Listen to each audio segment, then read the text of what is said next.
everybody, and welcome to our online postgraduate event. And today we are talking about our end-of-life studies programmes here at the University of Glasgow's Dumfries campus and our School of Social and Environmental Sustainability. So we're going to be talking a little bit about our school as a whole, and then we're going to be hearing from our programme director of the MSc End-of-Life Studies, and we'll also be hearing from some current students who are on the programme as well, with plenty of time to answer any questions you might have. So if you have any questions for us, please visit slido.com and use the code #UofG, or you can use the text chat box on YouTube as well and send in any questions you might have, and we'll be more than happy to get those answers to you. So first things first, let's talk a little bit about our school. So we are part of the School of Social and Environmental Sustainability, which is based here at the University of Glasgow's Dumfries campus. We typically welcome staff and students from across the UK and around the world to our programmes from more than 40 countries every year. So we're a really diverse international campus. We're a real close-knit community as well, and we pride ourselves on smaller class sizes so that you get the opportunity to really get to know not only your peers, your friends on the course and the programmes, but also your lecturers and our staff as well. We have our academics are among the top researchers in their fields, being a Russell Group institution. So of course you're learning from some truly fantastic people on these programmes. As a whole, our subject areas that we focus on are in the areas of environmental science, sustainable development, education, and tourism. So across this broad spectrum of social sustainability and environmental sustainability, that's where we sit. So of course, alongside this, when you join our School of Social and Environmental Sustainability, you gain access to a collective of world-leading research networks who are at the forefront of their respective fields. So based here in our school, we have the Education Interdisciplinary Research Group, the Environmental Science and Sustainability Group, the Glasgow End-of-Life Studies Group, and the University of Glasgow Tourism Studies Group as well. And so alongside this, you have access to these research networks, as well as PhD or postgraduate research opportunities, should you want to take your master's or your studies that extra little bit further following graduation as well. So I'm now going to invite my colleague, Dr. Marion Krozik, here today. Hi, Marion. Thank you so much for joining us. Hello. I'll let you take it away and just tell us a little bit more about end-of-life studies at the University of Glasgow. Well, that is my pleasure. So I am the program director for the End-of-Life Studies Master's program, which is a stackable degree, meaning that you can get a diploma or a certification or a full MSc in the program. And we offer 6 core courses, all fully online. And we've been going since 2020. So we're just now graduating the first of our master's students, as most of our students take the program part-time. And I'm really excited to talk a bit more about the program, as well as have the students that are here today talk about their experiences of being in the program.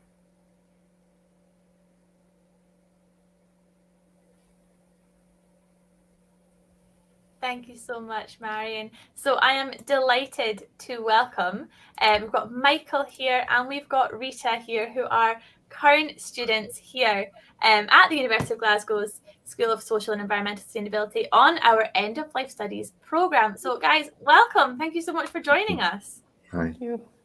It's great to have you here. So I wonder, Michael, we'll maybe start with you. Would you mind just introducing yourself a little bit, telling us a little bit more about your experience? Yes, certainly. I am Michael Hanna, and I live in Scotland, in Dundee. I'm a funeral celebrant, and I've been on the MSc course since the start of it. I'm actually now about to finish. I'm doing my dissertation, and I'm in the process of writing that up. So I've been on right from the very beginning. I was drawn to it because I felt I wanted to broaden and deepen my understanding of these areas of end-of-life studies. So it wasn't specifically about my work, but having said that, the dissertation that I've been doing this year has been focused on changes in celebrancy and in how we do funerals in Scotland over the last 20 years. So it has been really, really relevant to my work. That's fantastic. Thank you so much, Michael. And Rita, over to you. Tell us a little bit about yourself. So, my name is Rita. I am Portuguese. I live in Lisbon, in Portugal. I was a caregiver for a long time, and this course interests me a lot because I had a lot of contacts with hospitals, clinics, doctors, the social area of healthcare, etc. And I needed to understand it better because because I'm very interested in intervening. So it's more of an activism side to me entering this course. And now is my last course unit. I'm really sad because I've been enjoying it tremendously, and it is very interesting. We are exposed to an important variety of subjects, and I really need to watch out so I don't go into a rabbit hole and just, lose myself. And I'm really sad that I still have the dissertation, but I'm really enjoying the process. And it's good for academic growth, but it's good for personal growth as well. Oh, fantastic. Thank you so much. And it's just brilliant to have you both here. So I've got lots and lots of questions for you.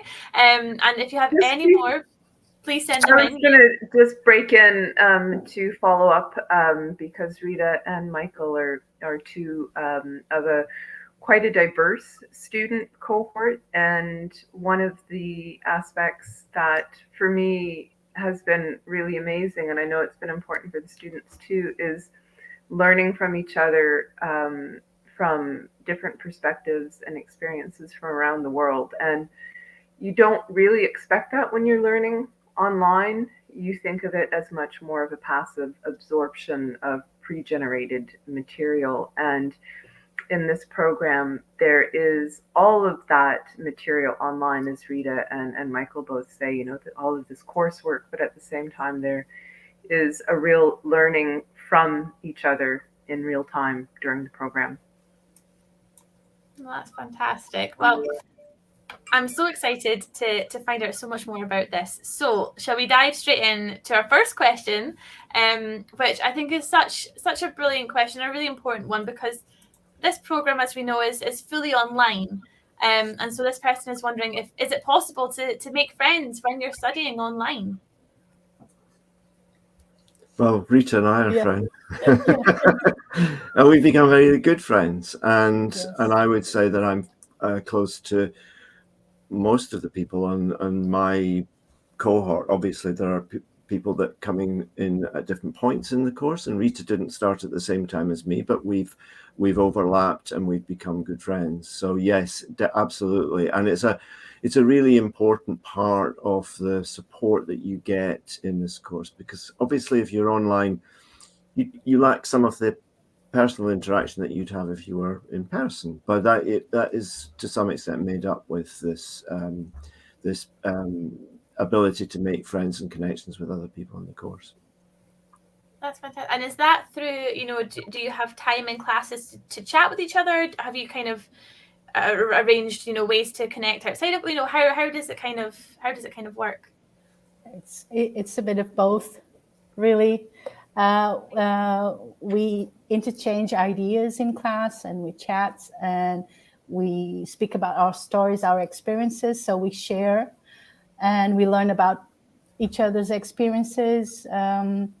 And also we hang out outside class as a group.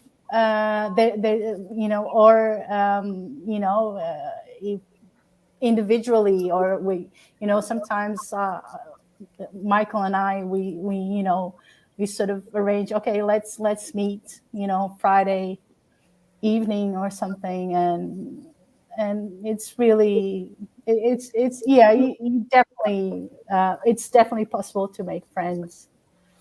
Amazing. And Yeah. you touched on something there, which I wondered if I could follow up on a little bit, which was you're all from kind of different parts of the world, and you're all kind of learning from, and you all have very different experiences, I imagine. So how does that kind of come into classes? Do you use that at all?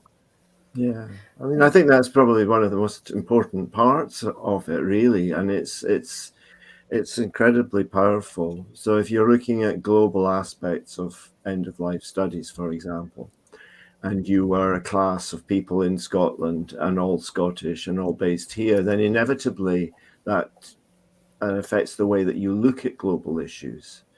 And if actually the people in the class are not only from different parts of the world, but are in different parts of the world and are working in different parts of the world, it completely changes your perspective.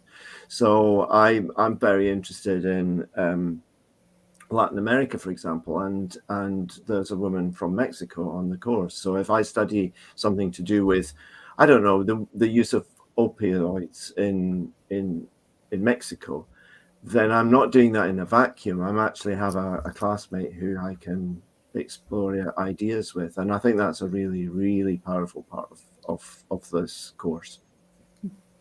That sounds fantastic. Well, thank you so much.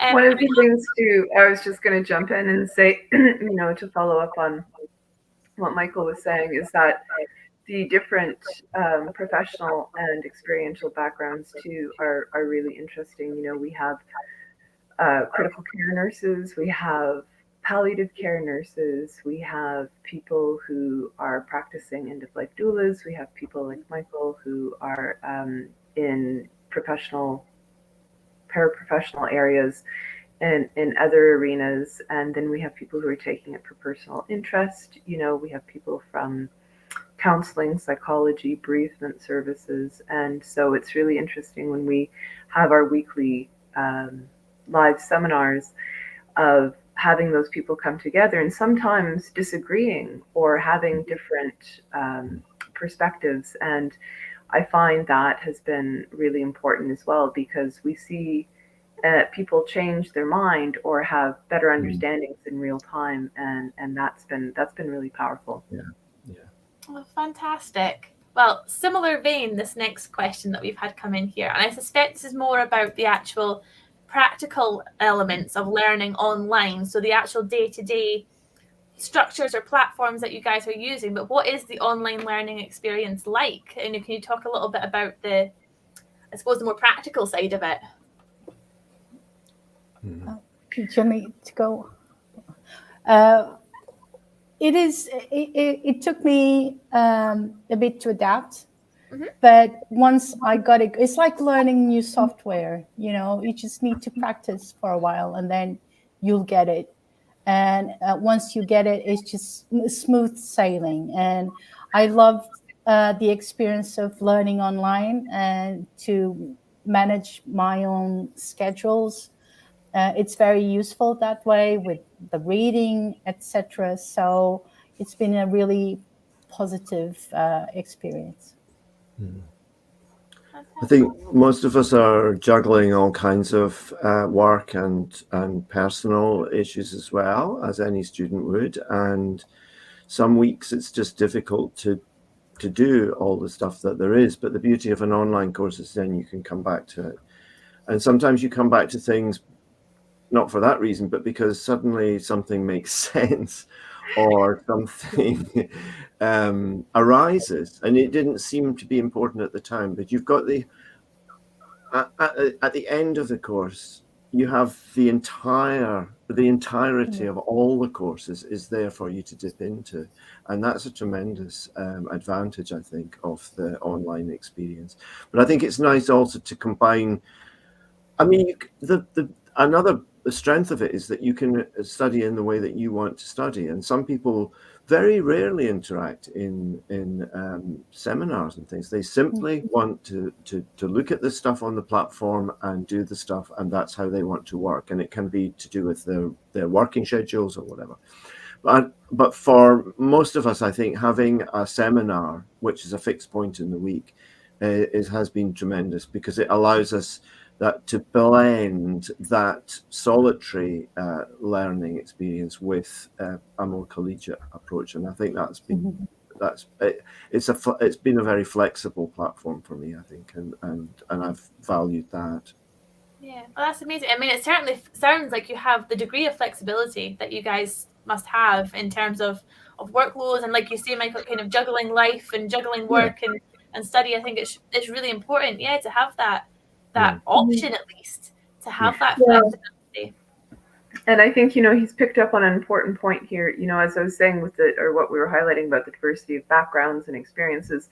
As Michael was saying, it also means that, you're doing this in real life. And so there's only 2 required deadlines per semester, and those are for assignments. And other than that, you can, if you want, move through the material the way that you want, because all of the material is there from the beginning of the semester and it remains there for you to access after the semester, as long as you're a student. And so, you may find some weeks you have a lot of capacity to sit and you could work ahead, and then the following week you're not able to do much other than to show up to the seminar. And so, and some people find that they're more engaged in different ways of learning. And so we have text, but we also have short recorded lectures, we have expert interviews, we have film, and we link to contemporary issues in the media. And so there's always a range of learning activities, and it's not just like static, didactic, here's a paper to read, now talk about the paper, here's the next thing to read. So I think that works as well too, knowing that what you're looking at is going to come from a whole bunch of different angles. Amazing. Yeah, absolutely. Thank you so much. Okay, we have a question here, which is, would you recommend doing the free short course before applying for the master's? So let's talk a little bit about the short course. So Mari, do you want to take it away here and then tell us more about this? Yeah. So we've developed a free short 3-week course that you can register and take whenever you would like. It's open right now, and it is on FutureLearn. And what it does is it gives you, it's like a taster course.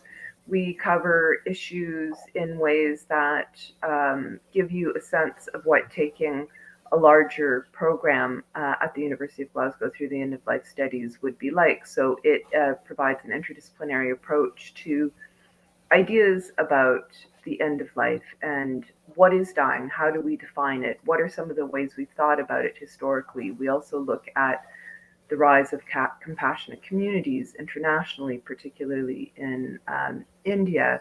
We also look at the issue that is incredibly important right now, which is the legislation of assisted dying and some of the ethical issues that are around that.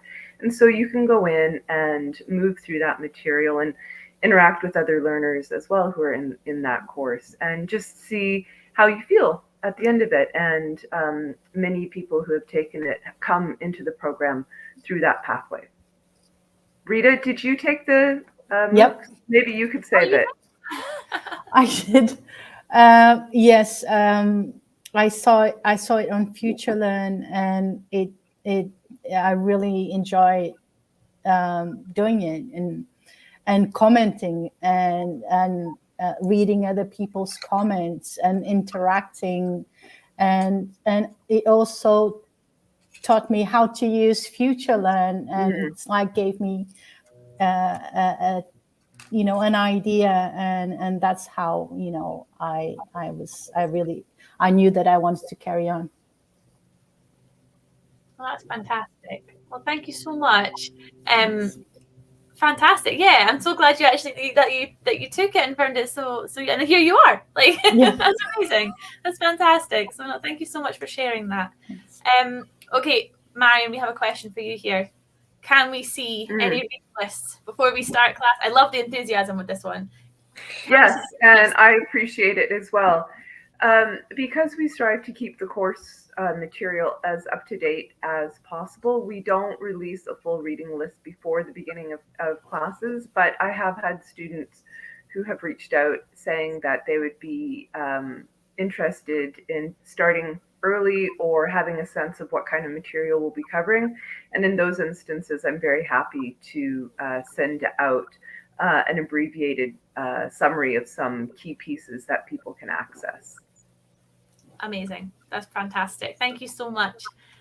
Okay, we have a couple more questions here. So our next one here is, can you give us some examples of topics students have chosen for dissertation? So Michael, you spoke about yours very briefly. I don't know if you wanted to say a little bit more. So I was really interested in the idea that in the last 20 years, funerals in Scotland have gone from being mainly conducted by clergy, the Church of Scotland, Protestant Church, and the Roman Catholic Church. That was the majority of funerals, and now the majority are conducted by independent celebrants like myself, and I find that a really fascinating comment on society and secularization and personalization and all sorts of other issues. So that's been my topic, and I approached that by actually going out and interviewing. So it was a practical thing. I actually went out and interviewed a bunch of my peers in Scotland, and that has been that's the data set that I created, which has been fascinating. So it's an academic, obviously, it's an academic dissertation, I hope. But it's practical. It's also practical, and I said I was coming to the end. I'm writing the conclusions now, and those conclusions I hope will add something to our understanding of, in an academic sense, of things like secularization and spirituality in society. But at the same time, there are practical things that I've learned that I hope to be able to use in talking to other celebrants, and I hope it will improve or have some impact on practice. Yeah, I think you're hitting on a really key point there, Michael, and I think that's why your example is a good one too. You know, we have some other people from this first cohort who are finishing off now, and we have a couple of nurses, one who is doing a study of lonely dying in hospital settings, doing interviews and focus groups with nurses about this issue in order to better understand it, because she's planning on implementing a program, a No One Dies Alone program in her hospital. And so the work that you're doing in the dissertation is academic, but at the same time, what we're working towards is trying to do the kinds of work that have real world relevance. And so the nice thing too about the quality of work that people are able to do at the end of the program is that I have very real expectations that Michael and some of the other students will be publishing their work in journals, as well as sharing the results in more generalized context. And so it's not just doing the work for the work's sake to get the degree. It is also a piece that has life and legacy over and above being a student here in the program. Yeah, that's amazing. I just wanted to say that the question is about the dissertation, but actually your point, Marion, is also valid about assignments. And we think of assignments purely as, did you read the materials? This is your chance to show that you read the materials. But actually, I have, for example, did a little assignment on a project which I'm actually working with and which is coming to fruition. So there's a practicality to the assignments throughout the course as well. And in fact, you've been interviewed by both local media as well as the BBC, and that continues the project that you started there. So a really good example, Michael. Yeah. That is amazing. That's so cool. Thank you so much. Thank you for sharing that. I think we have time for one final question, which is definitely for Rita and Michael, which is, do we get much time to talk to lecturers? I don't know what's the concept of much time is. We get enough time, sufficient, and for example, I got a lot of support, like motivation wise, and we get time. We have slots of time. We can choose like a certain hour, and then we can speak to our lecturers and discuss our, if we have any difficulties. And also we talk to our lecturers during our sessions, and it's an excellent exchange. Yep. The answer is yes. As well. Thank you. Thanks. I just agree with Rita. I think we've had a lot of opportunities to talk to lecturers and on different things, like you said, Rita. It's partly to do with the work, and sometimes it's to do with personal things, and if like I said, we're juggling life, and life can be problematic, and I think that you might have the sense that on an online course you would not have that ability to say, look, I'm going through a difficult patch and I need to pause, or I need to take a break, or whatever. I think Marion and Naomi have always been available to talk to and to talk those issues through and make it happen as well, because that's the beauty of the flexibility of the online program, that you can take these pauses if needed. Yeah, I did, for example. I don't know if I can share this. Yeah, I went through sort of a rough patch because I got burnt out, like in the middle of the program. It was too much. So I really felt supported. So thank you, Marion. And I could sort of, pause for, just for a bit. It was enough for me to, get it together and carry on. And here I am. I am here now because of the great support that I had. Oh, well, thanks.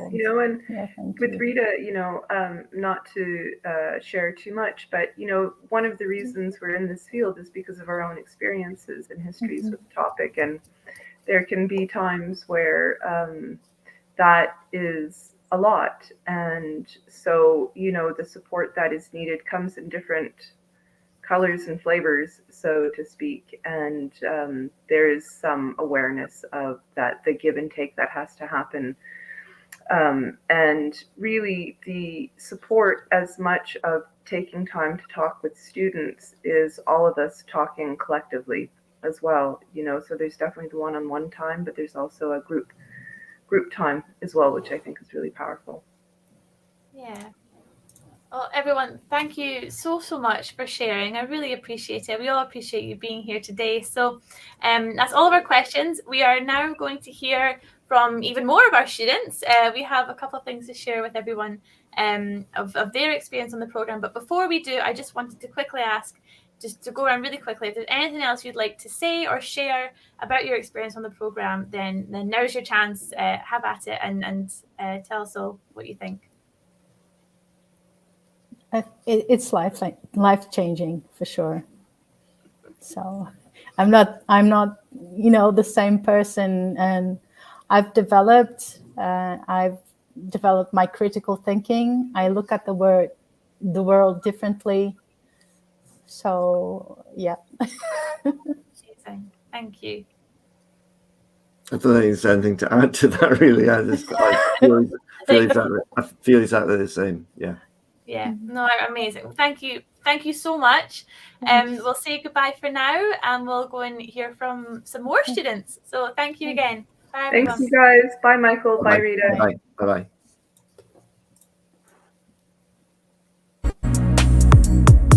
There are gaps in the healthcare system as far as the psychosocial needs that aren't being addressed as much as they should be. The end-of-life doulas are not regulated at the moment by a professional body, so more credentials I can have does help me when I go into clinical settings. What I have learned here has helped me to think about new ways of doing what I do. You're getting some really hands-on practical information. I've already put it into place a lot, working in various settings, long-term care homes, hospice, hospitals, and also in the communities.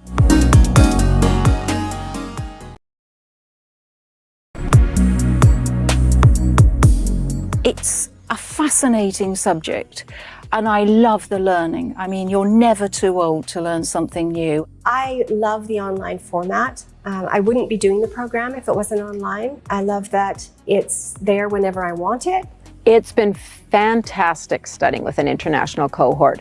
It's been really a wonderful lens to view some of the topics that we have been discussing. It's such an important topic. I just love it. I just love it.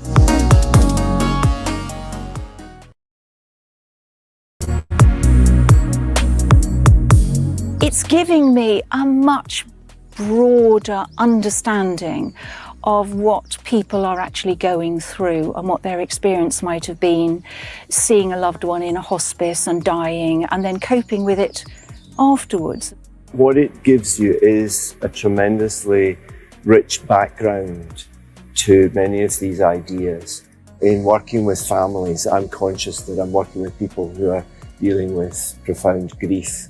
And somehow having the theoretical background has helped me to put that into some sort of context.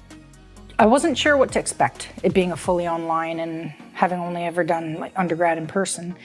It's been really interesting. There's a person from Mexico, from Portugal, other ones in Canada and the US, South Africa. So we've gotten to hear their experiences, which I think has really opened up my mind.